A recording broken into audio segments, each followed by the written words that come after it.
আমার পাশে যে একজন ছোট্ট মানুষ দেখছেন, তার নাম হলো তাসলিম আহমদ। আমার ইউনিয়নের চৌধুরী গ্রামের বাসিন্দা।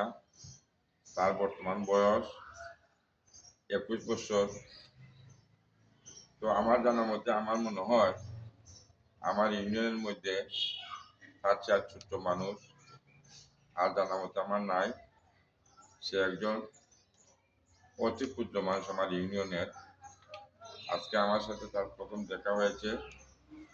তার কথাবার্তা এবং তার চেহারা দেখে আমার অত্যন্ত আনন্দ লেগেছে। সে অত্যন্ত স্পষ্ট এবং সুন্দর ভাষায় কথাবার্তা বলে।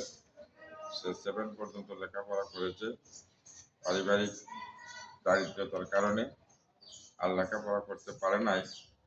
আপনারা যে যেখানে আছেন আমার ইউনিয়নের এই ক্ষুদ্র মানুষটার জন্য আপনারা সবাই দোয়া করবেন।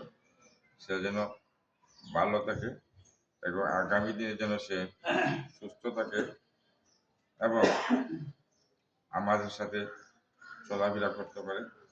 আমি তার জন্য দোয়া করি, আল্লাহ যেন তাকে ভালো রাখে এবং আমি যেখানে যে অবস্থায় থাকবো সবসময় তার খোঁজ খবর নিব, সে কী অবস্থায় আছে।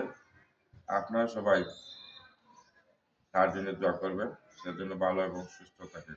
ধন্যবাদ সকলকে।